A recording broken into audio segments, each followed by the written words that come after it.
Your time is your life, and much like ice, it is constantly melting away. Do not let time go to waste. Know that time should not be without structure.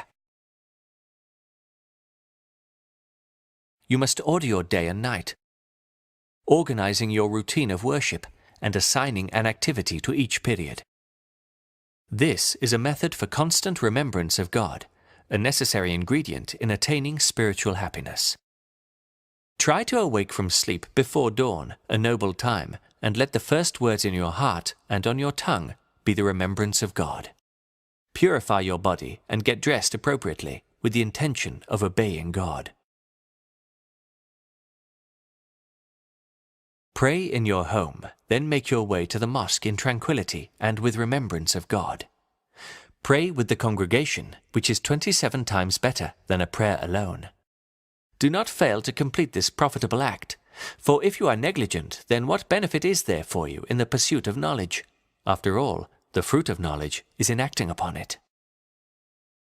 Use your time until sunrise in 4 types of remembrance: supplication, glorification, recitation, and reflection. Reflect upon your mistakes and the nearness of your end, and carefully plan your day with the intention of obeying God. By the light of day, you should strive to occupy yourself with what benefits you in the hereafter. Use your time in one of 4 ways. The first is seeking useful knowledge. This is the best use of time and highest form of worship. Useful knowledge increases your God consciousness. If you are unable to acquire useful knowledge, use your time in extra prayers, or one of the 4 types of remembrance mentioned. The third use of time is to act in a way that will bring happiness to the hearts of believers, or make it easier for the righteous to accomplish good works, such as visiting the sick and feeding the poor. Finally, spending your time earning an honest living, to take care of yourself and your family, is also a form of worship. However, beware of worldly greed, for it will ruin your religion. When the sun turns red, try and spend your time glorifying God. The sun should set while you are seeking forgiveness.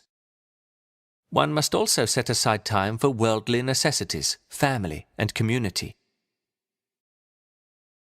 Before you sleep, review your knowledge. Do not end your day in entertainment, for actions are according to the last of them.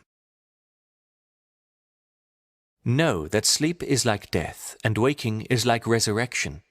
Be ready to meet God by sleeping in a state of purity with your will. Psychology works.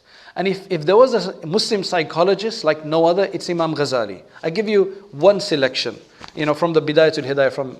He starts off by speaking about organizing your day, the hours of your day. He says you should not have anything that is, you should make sure that every moment of yours is accounted for. And all your activities are murattab and organized according to your timetable, and you should never you should never overcome that time and do something else in that time. You should keep it as particular as possible. And then he says, وَبِهِ تَظْهَرُ بَرَكَةُ الْأَوْقَاتِ.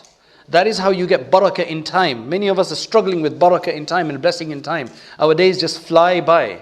Our days just pass and we don't get anything accomplished. So he tells us that if you have your day organized, where you do everything in its allotted time, and he says, this is what he then says. He says, don't be like animals who do things as they come. كَيْفَ مَتَّفَقْ.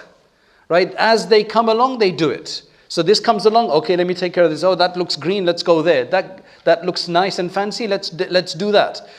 Have a time for everything. And then after that, in another discussion, he says that you should always strive to be doing good and never to be doing bad. Right? So you should always be a person of benefit and not a person of harm or inconvenience to others. And then he says in the midst of that discussion, he says that, look, if you can't help it, because there's going to be a lot of people, and when you've dealt with a lot of people, they come and the excuse is, I can't help it. I just can't help talking to him. I can't help talking to her. I can't help bothering him. I can't help lying. I can't help, cheating.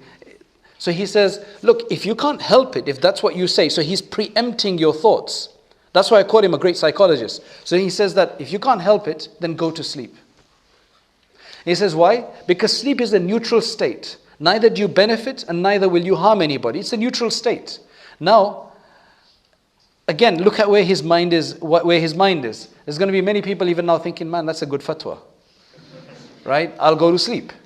So then he suddenly says, he says, but then sleep is the sister of death.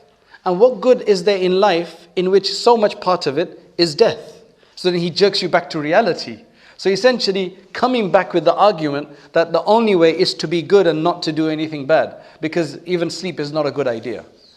I just find him that he just talks to your heart, he just gets right to the bottom of things, he doesn't beat around the bush, he gives it straight. محمد سيد الكونين والثقلين والفريقين من عرب ومن عجم محمد سيد الكونين والثقلين والفريقين